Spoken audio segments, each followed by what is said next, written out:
السلام عليكم ورحمة الله وبركاته. النهاردة معانا أول أكلة الكشري. النهاردة هنعمل الكشري. من أول الأكلات بتاعتنا، ده أكلات شوية أكلات كده، أفكار لغدا كل يوم. وهنبقى إن شاء الله نعمل سلسلة أفكار للفيديوهات كل يوم. معايا الأول حاجة فابدأ الكشري، هو كشري الحلة الواحدة. كشري الحلة الواحدة، أول حاجة بحضر البصل. معايا البصل هنا بحط عليه معلقة ملح صغيرة، وبحط عليه معلقتين نشا. النشا بتخليه مقرمش. وطبعا بحمره في زيت سخن لغايه ما البصله تحمر. بفضل اقلب فيه طبعا لغايه ما تحمر، وبنشيله من هنا. ونفس الزيت اللي حمرنا بيه البصل، لانه واخد من نكهه البصل، هعمل فيه بقيه الرز وبقيه الحاجه. طبعا الحله الواحده اوفر من انك يبقى طعمه حلو ومفيش فيه اي كلام. لكن انك تعمل شويه كشري بقى يكلفوك 50 حله كده، لا، مش هبلاها خالص. فالنهارده شغل اقتصادي كده، وشغل وافكار حلوه. وكمان مش هتاخد منك مجهود كبير. معايا هنا اول حاجه جبت في بواقي الزيت اللي عملت في البصل، حطيت الشعريه، حمرتها، اديلها التحميره ديت، ما بحبش احمرها عن كده. وحطينا بقى دي حوالي كوبايه رز. هبدا اقلبها بعد كده لحد ما تنشف، وبعدين احط في العدسه. العدسه دي يا جماعه انا نقعاه قبلها بنص ساعه. يتنقعيه في ميه مغليه، يتنقعيه في ميه ساقعه، بس لازم يتنقع شويه عشان ميبقاش محصل. لما بس كل حاجه تستوي وهي متستواش. وحطيت طبعا المكرونه، يبقى حطيت الشعريه والرز، وحطيت المكرونه. وطبعا ديت شويه كمون، على فلفل اسمر، على ملح، البهارات بتاعتهم.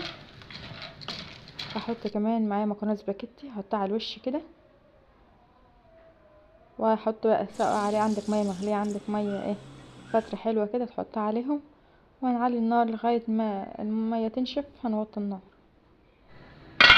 ونسيبه يبرد براحته. هنا بعد ما استوى اهوت هقلبه بقى. طلع من الفلفل ما شاء الله وحلو اهو. وكل في حله واحده، بدل ما نعمل لكل حله نوع، لا تبقى غلبة حله، لا. معايا بقى هنا هعمل الصلصه. بجيب الثوم، يعني حافظاه في الفريزر طبعا. وبجيب معلقتين صلصه، وبحط بقى عليهم هنا كمون، فلفل اسمر، ملح. وبحط كمان معلقه خل او معلقتين خل، وشويه سكر. السكر دي بتمنع الحموضه، متخليش يبقى في حموضه. وحطيت هنا بقى الطماطم، ضربها في الخلاط. طبعا سلقت جنبها بيض وطبق ترشي. ودي كان غدانا النهارده. طبعا دي من ضمن دي اول فكره النهارده عندنا. تاني فكره بقى هعمل طواجن المكرونه بالفراخ. طريقه برضو سهله ومش هتاخد منك وقت او مجهود كبير. انا عندي هنا حوالي صدرين فرخه، او حسب الكميه اللي انت تعمليها. لو صدر كمان مفيش مشكله. حطيت عليه بصل كانك بتعملي الشاورما العاديه. مقطع صدور شاورما كده. وهنا حطيت بصلتين كبار، عليهم برضو 3 قرون فلفل برضو او قرنين فلفل. ونكهتهم بقى بالبهارات بتاعتهم. دي بهارات الشاورما، بجيبها من عند محل البهارات، تقول له بهارات شاورما. وحط هنا بقى طماطميتين او طماطمايه عشان يديلها اللون الاحمر كده، يبقى حلو. واحسن حاجه بقى دي التكه بتاعتي، تكه دبس الرمان. معلقه دبس الرمان او معلقتين دبس الرمان.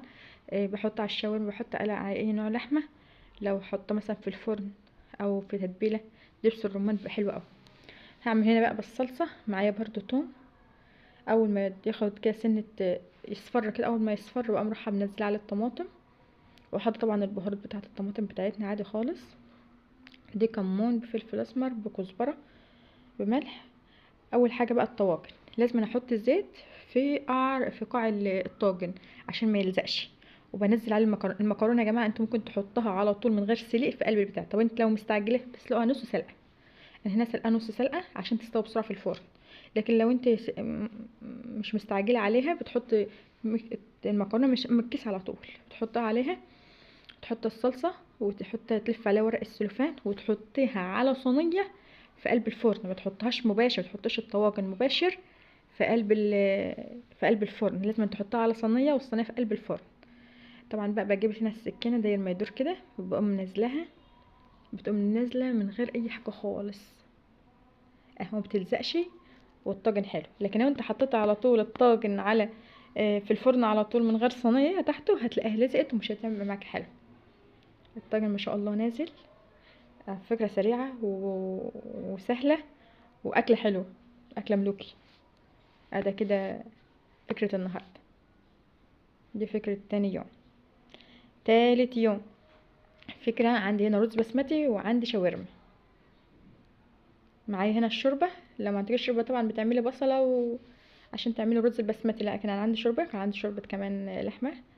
بجيب الشوربه كده اول ما تغلي، بحط فيها بهارات الرز البسمتي. بهارات الرز بجيبها جاهزه من عند العطار، اقول انا عايز بهارات الرز البسمتي، بيجيبها لي جاهز.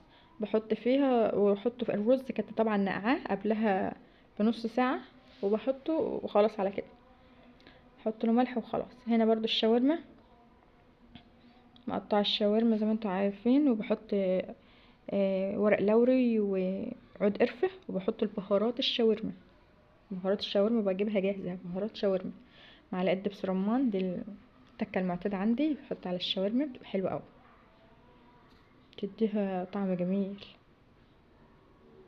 دي أكلة بسيطة وسريعة، بصدر فرخة على طول. طبعا معايا البصل والفلفل، دي في أي نوع شاورما بحطه. مقطع البصل شرايح كده، مع حباية طماطمايه. الرز كان استوى اهوت، طلع مفلفل ما شاء الله وحلو.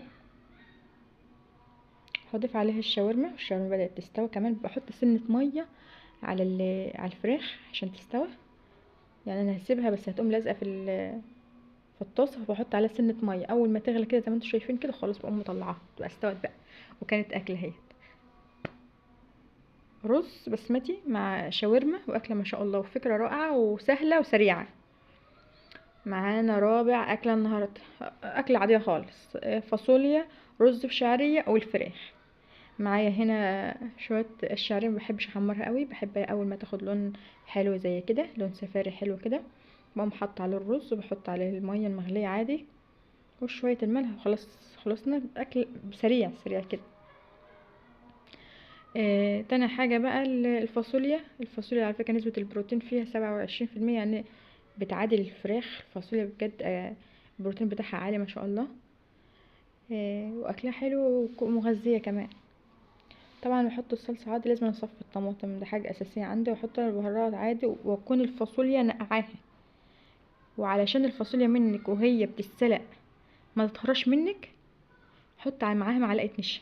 وهي بتتسلق انت خلاص نقعتيها ورحت تسلقها، بحط معلقة نشا، عشان في ناس بتسلقها بتقوم مهرية منها. والفراخ طبعا ما كانتش محتاجة ان انا اصورها، وكان في طبق مسقعة على طبق ترشي